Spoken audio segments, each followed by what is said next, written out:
मेरे मित्र धम्मचारी सुवीरिया, यहाँ पर मौजूद अन्य धम्मचारिणी और धम्मचारी और आप सभी धम्म श्रद्धालु भाइयों और बहनों, सभी को मैत्रीपूर्ण जय भीम। सुवीरिया मेरे एक ऐसे अच्छे दोस्त है कि जो सभी को बहुत ही प्यार से अच्छी तरह से काम को लगा देते हैं। वैसे उन्होंने आज यहाँ मुझे आपके सामने लाकर खड़ा किया है।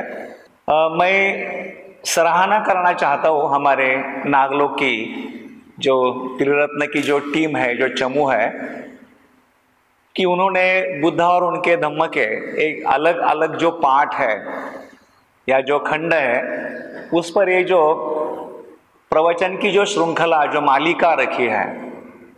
बहुत बार हम हमारी प्रेरणा से अपने घर में बुद्ध और उनका धम्म है पढ़ने की कोशिश करते हैं, लेकिन बहुत बार लोगों को वो भाषा है या बाबा साहब का जो रखने का जो तरीका है वो समझ में आएगा ही ऐसा नहीं।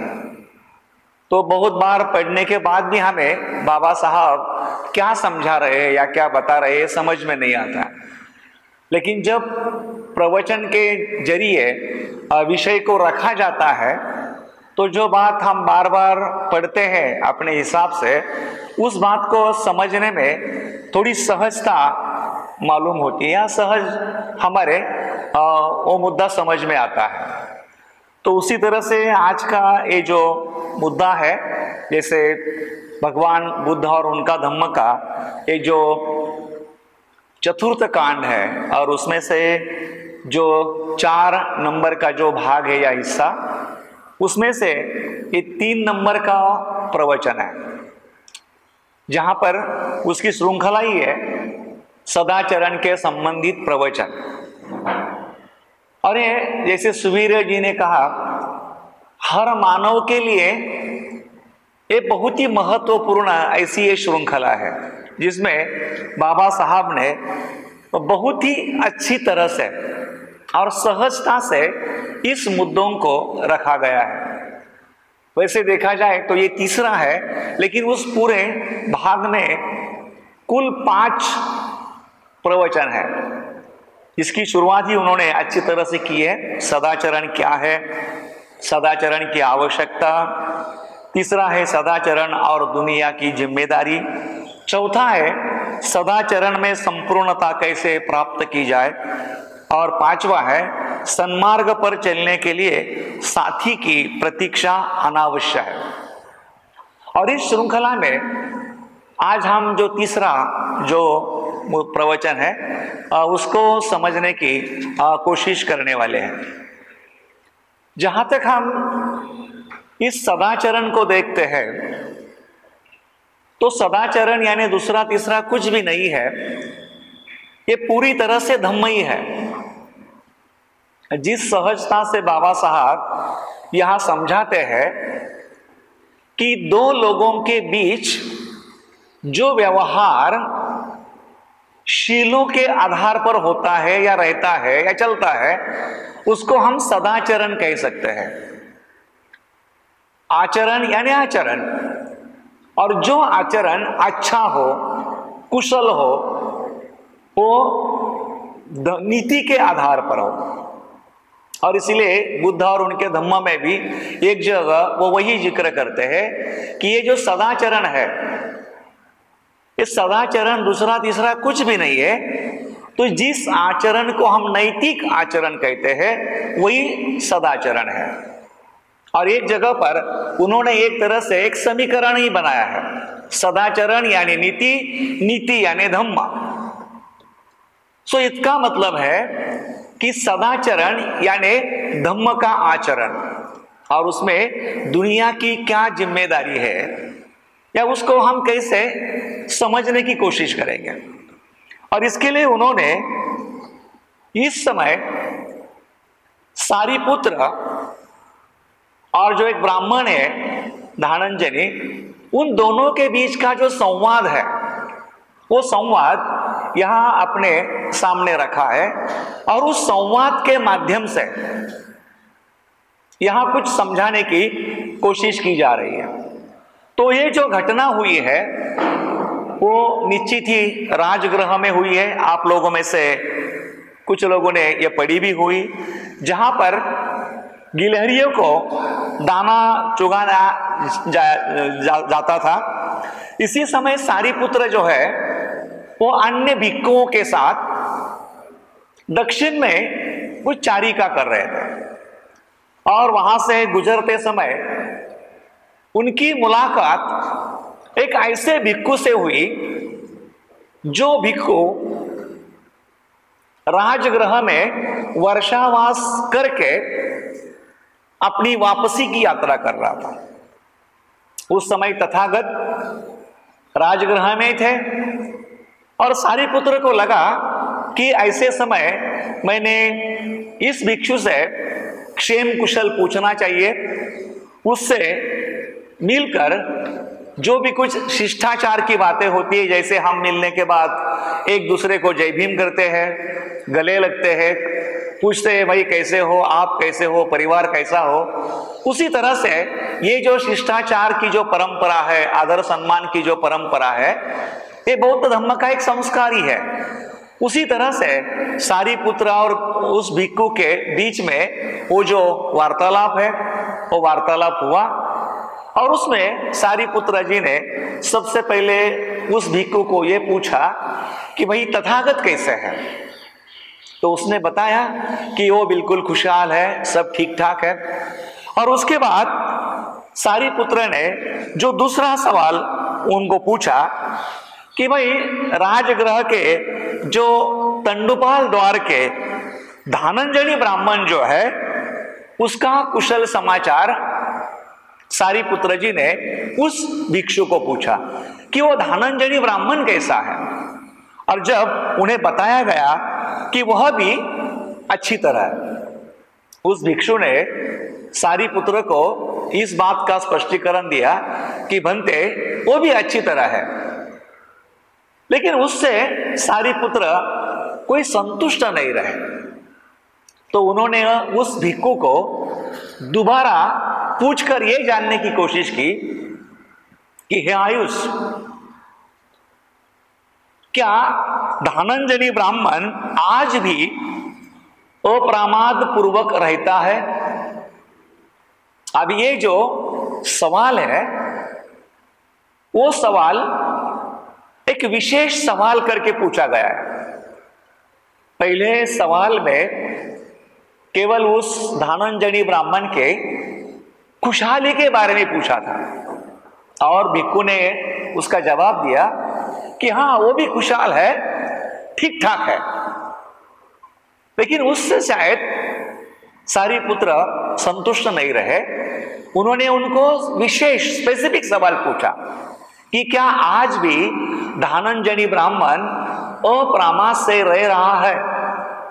और तब ये जो भिक्षु है वो भिक्षु सारीपुत्र जी को उसका जब स्पष्टीकरण देते हैं तो वो निश्चित ही बताते हैं उनको कि भगवान ये कैसा हो सकता है, ये कैसा हो सकता है।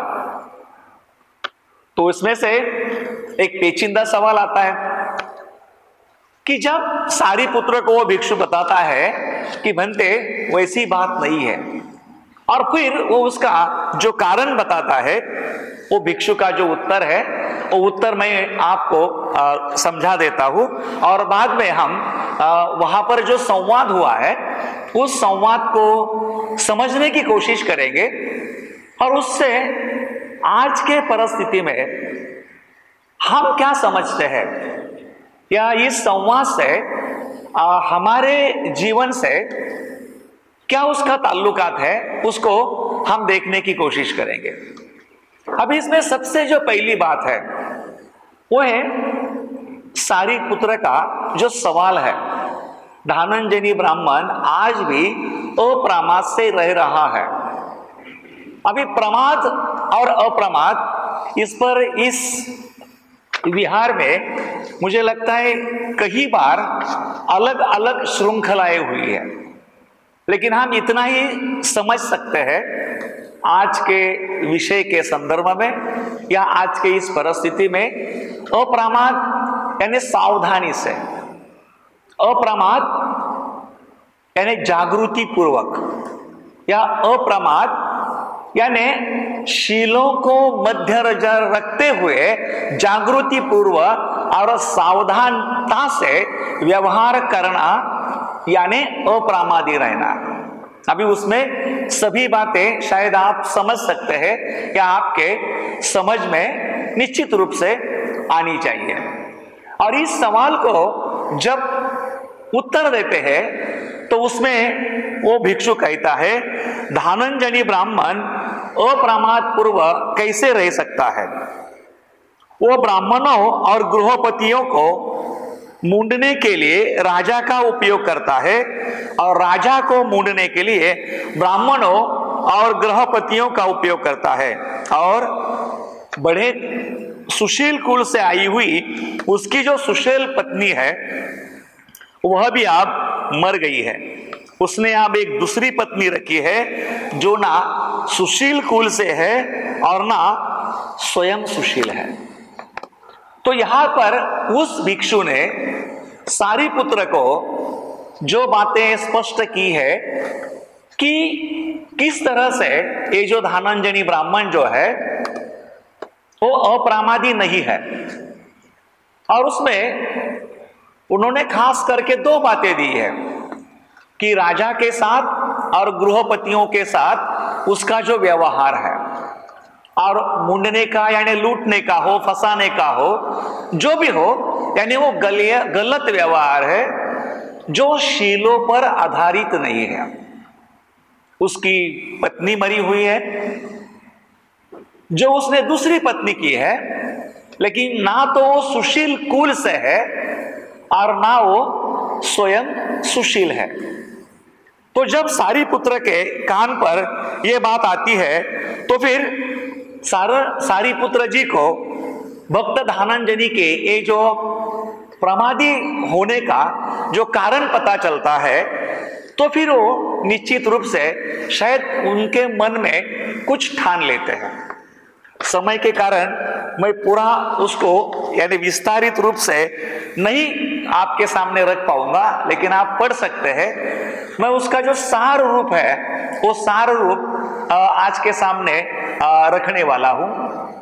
तो जब अपना दक्षिण की ओर जो भ्रमण चल रहा था सारीपुत्र जी का, वो समाप्त करने के बाद जब वो वापिस राजगृह में लौटते हैं और वही वो वेणुवन में अपना निवास करते हैं, फिर जब एक दिन वो सुबह उठकर अपनी तैयारी करके भिक्षाटन के लिए जाते हैं और भिक्षाटन करके वो वापिस आते हैं।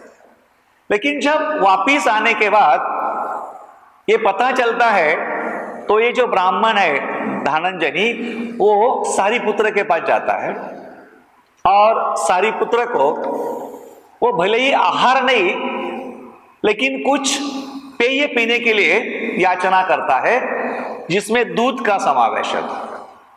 लेकिन सारीपुत्र बड़े विनम्रता से उसको कहते हैं कि नहीं, अभी मैंने मेरा भोजन ले लिया है, लेकिन कल मैं आपको निश्चित रूप से मिलूंगा, तो उस समय मैं आपसे कुछ ले लूंगा। और फिर दूसरे दिन जब हम देखते हैं कि सारीपुत्र और भक्त जो ब्राह्मण जो है धनंजयी, इनके बीच का जो वार्तालाप है, जैसे शुरू में लोग मिलते हैं तो एक दूसरे की पूछताछ होती है, कुशल मंगल होता है, और फिर सारीपुत्र बातचीत को आरंभित करते हैं, शुरुआत करते हैं, और वो बड़ा सटीक सवाल पूछते हैं और वो कहते हैं, धनंजयी, क्या मैं विश्वास करूं कि तुम पहले जैसे ही अप्रमादी तथा सदाकर शरण की चिंता करने वाले हो? देखो, ये बड़ा सटीक सवाल है। यहां पर सारीपुत्र ये नहीं पूछ रहे हैं कि आप अप्रमादी और सदाचरण का आचरण कर रहे हो। ये पूछ रहे हैं कि क्या आप पहले जैसे ही अप्रमादी तथा सदाचरण की चिंता करने वाले हो क्या? जब मनुष्य को किसी बात की चिंता होती है, वो उस पर गौर करता है, वो उस पर गहराई से सोचता है और फिर उसको ये जिम्मेदारी लगती है कि मैंने जो रास्ता चुन लिया है, मैंने जो राह चुन ली है, उस राह पर चलते समय मैंने जो कटिबद्धता स्वीकार ली है, उस कटिबद्धता के तहत मेरा आचरण होना चाहिए। फिर जब हम सहायक होते हैं या इस विहार में आते हैं, जब खुद को हम नाम मात्र नहीं लेकिन एक जिम्मेदार बौद्ध समझते हैं, तो कम से कम हमारे मन पे ये बोझ होता है जिम्मेदारी का कि हम हमारी तरफ से कम पंचशीलों का ज्यादा से ज्यादा अच्छी तरह से आचरण करने की कोशिश करें। जब यहाँ के अन्य धम्मचारी और धम्म मित्र को देखकर हमें एहसास होता है कि हमने भी थोड़ी और छलांग लगानी चाहिए, तो फिर हम भी कभी कभार सुबेरे जी को, सम्मेका जी को, नागमित्र जी को पूछते हैं कि भाई ये जो धम्म मित्र ये बात है, ये क्या है, हमें वैसा बनना है। तो फिर हम धम्म मित्र बनते हैं और जिम्मेदारी बढ़ती है, क्योंकि आप एक तरह से धम्म मित्र बन के संघ के एक तरह से सदस्य के रूप में गहराई में जाना चाहते हैं। तो उस समय ज्यादा शिलाचरण करने की हमारी जिम्मेदारी होती है। जब धम्मचारी बनते हैं तो और हमारी कटिबद्धता की एक तरह से चुनौती रहती है। तो उसी तरह से ये जो अप्रमादी रहना और सदाचरण की चिंता करना, यानी सही में उसकी जिम्मेदारी लेना, उस तरह बर्ताव करने की हमारी वो जिम्मेदारी है, वो कटिबद्धता है। और ये पूछने के बाद फिर जो धनंजनी है वो सारिपुत्र जी को बताता है ये कैसे हो सकता है जब अपने खाने पीने की चिंता करने के लिए अतिरिक्त मुझे अपने माता पिता का भी पालन करना पड़ता है। मेरा स्वयं का तो है ही, लेकिन मेरी कंधों पर मेरे माँ बाप की भी जिम्मेदारी है, मेरी माता पिता की जिम्मेदारी है। तो उनकी जिम्मेदारी निभाना ये भी मेरा फर्ज बनता है। अपनी पत्नी और परिवार का भी पोषण करना पड़ता है। अपने दासों को और नौकरों को भी खाना देना पड़ता है। अपने मृत पितरों का श्राद्ध भी करना पड़ता है। देवताओं को बलि देने पड़ती है और राजाओं को भी कर चुकाना पड़ता है। अभी वास्तविक रूप से ये जो हम कहानी या संवाद सुन रहे हैं कहानी के रूप में, ये 2500 साल पुरानी कहानी है, लेकिन आज हमारे रोजमर्रा के जीवन से ये कोई अलग नहीं है। यहां बैठा हुआ हर जो व्यक्ति है उसको भी अपने स्वयं की जो उपजीविका है उसकी तो चिंता है ही, वो खुद उसकी जिम्मेदारी उसको करनी पड़ती है। अगर माँ बाप है तो माँ बाप की भी जिम्मेदारी हमें निभानी पड़ती है। खैर, अगर 2-3 भाई हो तो कम से कम हम उस जिम्मेदारी का साल में कुछ बंटवारा कर सकते हैं, कुछ शेयरिंग कर सकते हैं। बीबी बच्चों का जो पालना है, उनके खाने पीने की, पढ़ाई की, उनको बड़ा बनाने की जो जिम्मेदारी है हर एक के कंधों पर उस समय भी थी, आज भी है। भले ही आज हमारे यहां कोई दास नहीं है, लेकिन जो भी हमारे यहां मध्यम वर्गीय बुद्धिस्ट है या जो आर्थिक दृष्टि से सक्षम है, ऐसे लोगों के पास आज भी कुछ छोटे बड़े कामों के लिए नौकर है, उनकी निगरानी करनी पड़ती है। खैर, हम हमारे पितरों को कुछ खिलाते नहीं है या भगवान को कुछ बलि चढ़ाते नहीं होंगे, लेकिन उसके जगह पे अन्य कुछ ऐसी बातें हैं जहां पर हमें हमारी कुछ ना कुछ लागत देनी पड़ती होगी। जो उस समय का है वो आज भी वैसी ही बात है। तो ये जब सारिपुत्र को कहते हैं ये ब्राह्मण धनंजयनी, तो फिर सारिपुत्र उसको सवाल करते हैं कि हे धनंजयनी, तुम क्या सोचते हो? मान लो कि एक आदमी ने अपने माता पिता के कारण न्याय और औचित्य का मार्ग छोड़ दिया, सदाचरण का मार्ग छोड़ दिया, और अब वह पकड़ा जा रहा है। तो क्या इससे उसे कोई लाभ होगा यदि वह कहे कि उसने अपने माता पिता के लिए न्याय और औचित्य के पद का त्याग कर दिया है और इसलिए उसे पकड़ा ना जाए? अपने माता पिता के संगोपन के लिए किसी ने न्याय विसंगत, सदाचरण के विसंगत या गलत कुछ कृत्य किया और उस गलत कृत्य के कारण समझो पुलिस द्वारा उस व्यक्ति को पकड़ा गया, तो उसको पकड़ते समय अगर वो व्यक्ति पुलिस को ये कहता है कि वो महाशय, मैंने ये चोरी जरूर की है, लेकिन ये चोरी करने के पीछे मेरा जो उद्देश्य है वो गलत नहीं है, मेरा उद्देश्य बहुत साफ है, क्योंकि ये चोरी मैंने इसलिए की है क्योंकि मुझे मेरे माता पिता का संगोपन करना है, उसको संभालना है, उनको पालना है। तो उस आदमी की ये वकालत सुन के, ये बात सुनने के बाद क्या वो पुलिस उस व्यक्ति को सही सलामत छोड़ देगी? उसको पकड़ेंगे नहीं, उसमें जेल में डालेंगे नहीं। उसने जो कर्म किया है, जो कृति की है, वो निश्चित ही गलत है। जो सदाचरण के खिलाफ है, न्याय के खिलाफ है, औचित्य के खिलाफ है, जो भी हो। और इसीलिए जिन जिन लोगों के खातिर समझो उस व्यक्ति ने वो जो कर्म या वो जो कृति की है, वो लोग जाकर अपनी अगर दलील पुलिस के सामने करती है, जैसे माँ बाप ने जाकर बताया पुलिस को कि भाई ये मेरे जो लड़का है उसने अच्छे उद्देश्य के कारण ये गलत कर्म किया है या गलत कृति की है, आप उसको छोड़ दो।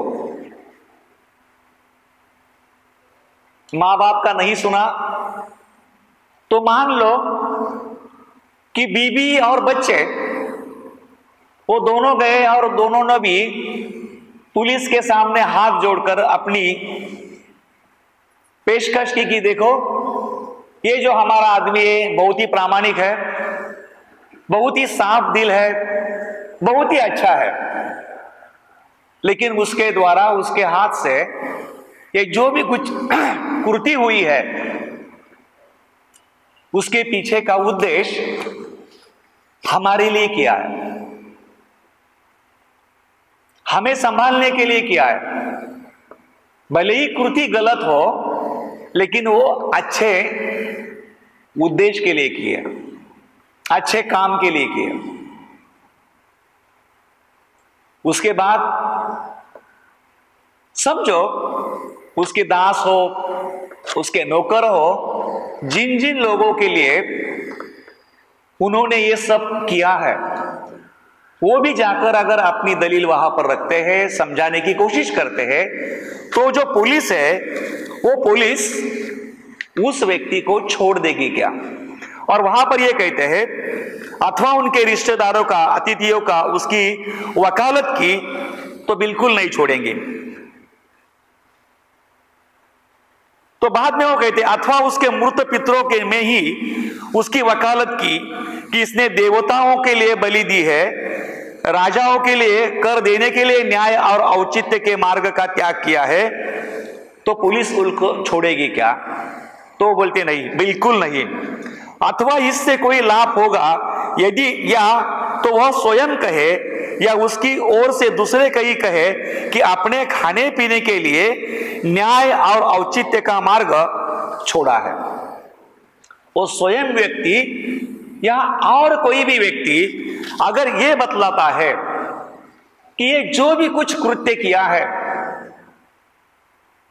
न्याय के खिलाफ, सदाचरण के खिलाफ, औचित्य के खिलाफ, वो सही है, क्योंकि उसके पीछे का उसका उद्देश्य अच्छा था।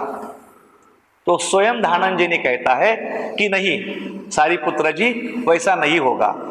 और फिर सारिपुत्र जी कहते हैं, हे धनंजय, तुम क्या सोचते हो, दोनों में कौन अच्छा आदमी है? दोनों में कौन अच्छा आदमी है? क्या वह आदमी जो अपने माता पिता के लिए न्याय और औचित्य का मार्ग छोड़ दे, वो आदमी अच्छा है?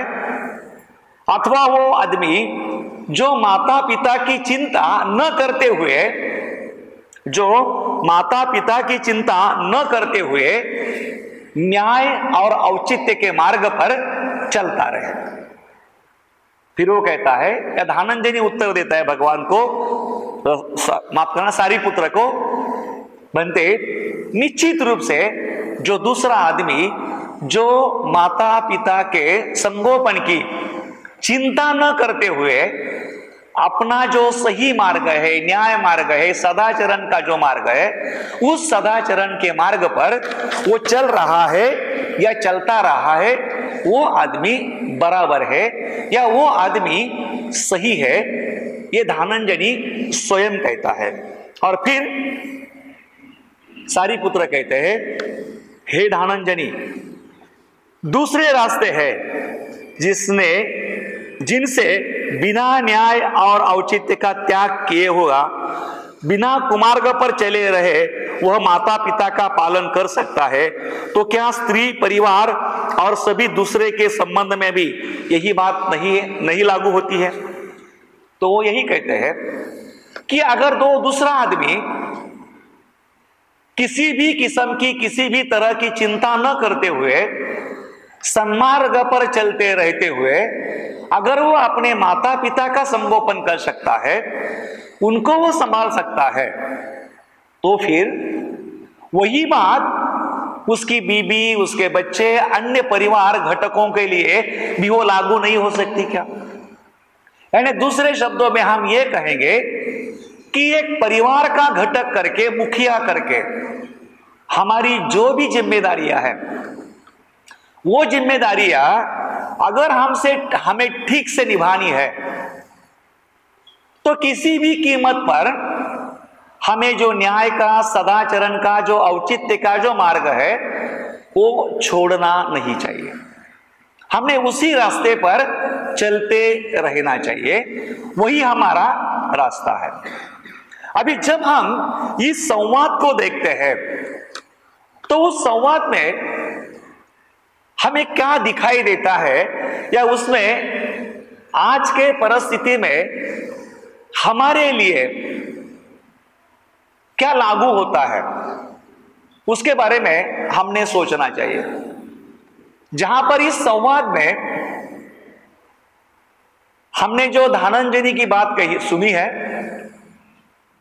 जो सारिपुत्र जी का संवाद सुना है उनके साथ, तो उन्होंने ये कहा है कि गलत कर्म करने के बाद जिनके लिए ये कर्म, जो जिम्मेदारी है, वो ना आपकी माता ले सकती, ना आपका पिता ले सकता, ना आपकी बीबी ले सकती, ना आपके बच्चे ले सकते, ना आपके नौकर ले सकते, ना आपके दास, ना आपके पितृ, ना जिस भगवान को आप बलि चढ़ाते वो भगवान भी आपने किए हुए अकुशल कर्म की, पाप कर्म की, सदाचरण के विरुद्ध कर्म की, न्याय विसंगत कर्म की जिम्मेदारी कोई भी ले नहीं सकता, कोई भी वो शेयर नहीं कर सकता।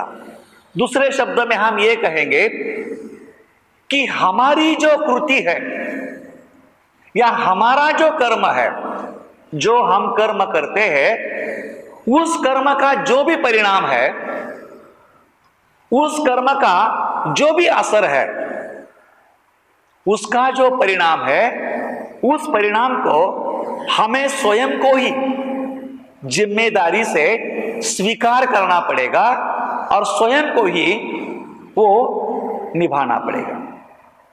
तो इसलिए हम जब हमारा रोजमर्रा का जीवन देखते हैं और रोजमर्रा के जीवन में हम जब जीते हैं, तो हमें निश्चित ही इन दो बातों को हमेशा मद्देनजर रखना है। जिस तरह से सारिपुत्र जी ने धनंजय को कहा कि क्या आप अप्रमाद और सदाचरण इसकी चिंता करते हो? अभी ये बात भले ही दो शब्द है और इन शब्दों को हम बहुत बार सुनते हैं, लेकिन फिर भी वो शब्द कभी गहराई से हमारे अंदर परिणाम या प्रभाव नहीं करते। जैसे बहुत बार मैं इसकी जिक्र करता हूं कबीर जी की, जैसे वो कहते हैं ना, शब्द विचारे क्या करे अर्थ न जाने कोई, शब्द विचारे क्या करे अर्थ न जाने कोई, अर्थ विचारा क्या करे धारण करे ना कोई। हर शब्द का कोई अर्थ होता है, लेकिन वो अर्थ सही मायने में हमें तब समझ में आता है जब हम उसको धारण करेंगे। अभी शब्द का अर्थ कोई मफलर नहीं है कि जो हमने गले में धारण की ठंडी के दिनों में, या कोई कपड़ा नहीं है, कमीज या सलवार जो हमने धारण किया है। तो उसका अर्थ यह है कि उसके तहत हमें हमारा जीवन जीना है। उस शब्द को हमें हमारे जीवन में ढालना है, परिधान करना है, उसके तहत हमें जीना है। जब कभी कभी हम प्रज्ञा की बात कहते हैं ना, चिंतामय प्रज्ञा, श्रुतमय प्रज्ञा, भावनामय प्रज्ञा, तो श्रुतमय प्रज्ञा यानी सुनना या पढ़ना, जो सुना है पढ़ा है उस पर चिंतन करना और बाद में ध्यान के माध्यम से उनको अपने जीवन में धारण करना, तब हमें प्रज्ञा का एहसास होने लगता है। उसी तरह से ये जो शब्द है अप्रमाद, वो केवल धनंजय ब्राह्मण के लिए ही है ऐसा नहीं है, और वो 2500 साल पहले था ऐसा नहीं है।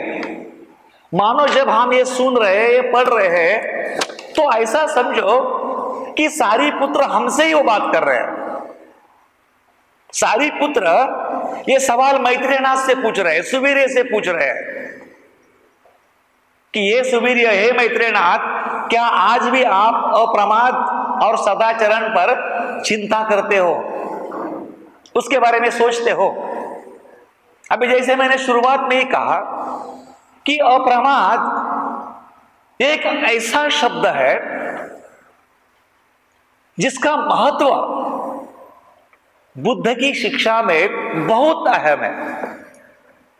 यानी बुद्ध की शिक्षा ढेर सारी है जो पूरे त्रिपिटक में समाई है, जिसकी हम गिनती भी नहीं कर सकते।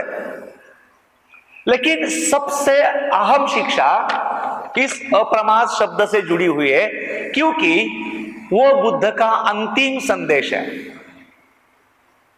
बुद्ध ने आखिरी समय जो अपने भिक्षुओं को कहा है, व्यावधम्मा संकारा अपमादेन संपादेत, हे भिक्षु, वो सभी जो धम्म है वो संस्कारित है, आप केवल एक करो, अप्रमादित रहते हुए आपका जो मार्ग है वो मार्ग चलते रहो। इसका मतलब है सदाचरणशीलों के साथ, जागृति के साथ, सावधान चित्त के साथ हमें वो रास्ता चलना है। तो भले ही हम सहायक हो या मित्र हो, पंचशील क्यों ना हो, अष्टशील क्यों ना हो, चार ब्रह्म क्यों ना हो, चार ब्रह्म विहार क्यों ना हो, 5 धर्म इंद्रिय क्यों ना हो, जो भी शिक्षा हमने हासिल की है, जो शिक्षा हमें सदाचरण के मार्ग पर चलने के लिए उपयुक्त है, जो हमें सदाचरण के मार्ग पर चलने के लिए मददगार है, सहायभूत है, ऐसी शिक्षाओं को हम हमारे जीवन में किस तरह से जी रहे हैं। बहुत बार हमारा धम्म जीवन जीने का जो उद्देश्य होता है, वो उद्देश्य जब स्पष्ट नहीं होता है, जब वो हमने तय किया नहीं होता है, तो हमारा बहुत सारा जो जीवन है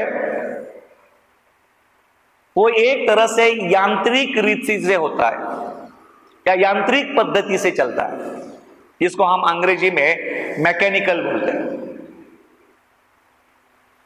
मैं बिहार में क्यों आता हूं हर इतवार को, और आता हूं तो इसका मेरे जीवन में क्या लाभ हुआ है।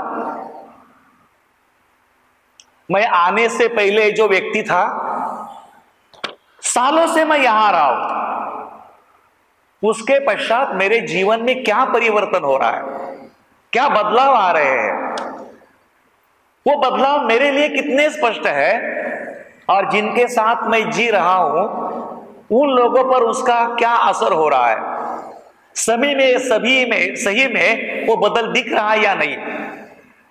या तो बहुत बार जो है हम सालों गिनती आते हैं, लेकिन ना स्वभाव बदलता है, ना चाल चलन बदलती है, ना हमारे मनोधारणा एटीट्यूड बदलते हैं, ना हमारे पुराने संस्कार या पुरानी आदतें बदलते हैं। भले ही हम कुछ कोशिश करके खुद को एक तरह से बदलने का बहाना करके मित्र तक पहुंचते हैं, लेकिन पुराने जो संस्कार है वो उसके बाद भी छूटते हैं क्या नहीं, उसके ऊपर हम कार्य करते हैं क्या नहीं। क्योंकि बहुत बार जो हमारा धम्म जीवन जीने का जो उद्देश्य होता है वो हमारे सामने कभी स्पष्ट नहीं होता। अभी मैं ये नहीं कहूंगा कि आपके घर के दीवार में जाकर, जैसे लिखते हैं कोई लोग कि मुझे ये बनना है वो बनना है,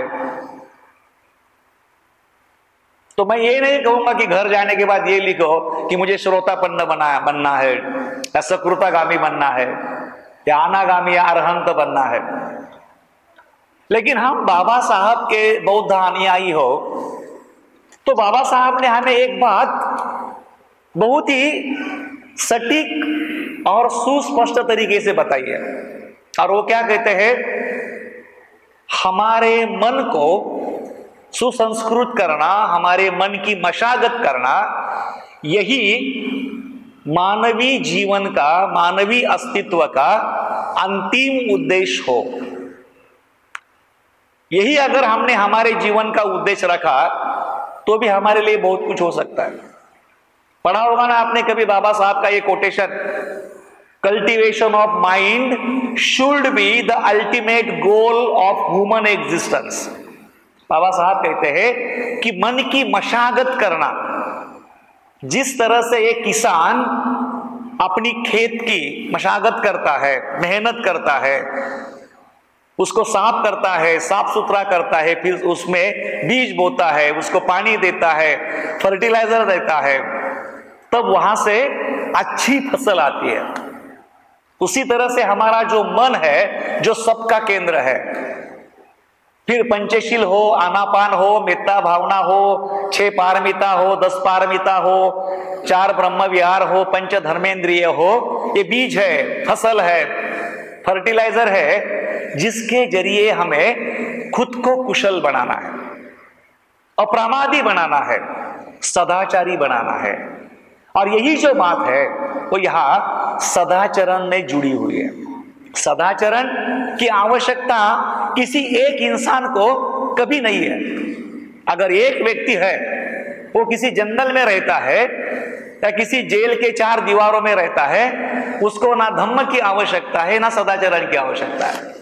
सदाचरण का जन्म या शुरुआत तब होती है जब एक इंसान दूसरे इंसान के साथ जुड़ जाता है।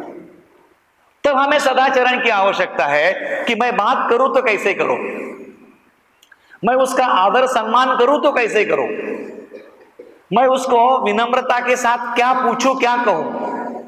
तब सदाचरण की आवश्यकता निर्माण होती है। और इसीलिए यहां पर यह दिया है कि सदाचरण की आवश्यकता और दुनिया की जिम्मेदारी, हमारे खुद के कृति की जिम्मेदारी हमें लेना है। दुनिया के लिए हम जिम्मेदार हो, लेकिन दुनिया हमारे दुराचरण को, न्याय विसंगत आचरण को बांट नहीं सकती। वो हमारे अकुशलता को बांट नहीं सकती, शेयर नहीं कर सकती। हमारे कृति के लिए हम जिम्मेदार है और इसीलिए हमने अप्रमादित रहकर और सदाचरण के साथ हमारा व्यवहार करना है। तो मुझे लगता है कि इस प्रकरण में तथागत के जगह सारिपुत्र ने जो कुछ यहां धनंजय के साथ संवाद किया है, उस संवाद से ये बात हमें स्पष्ट होती है। और जब ये पूरा संवाद खत्म होता है तो बड़े विनम्रता के साथ सारिपुत्र को नमन करके जो धनंजय ब्राह्मण है वो निकलता है और वापिस अपने घर चला जाता है। तो मुझे लगता है यही चंद शब्दों के साथ आज के मेरे इस प्रवचन को मैं विराम देता हूं। आपने सभी ने शांति से सुना। सभी को धन्यवाद। जय हिंद।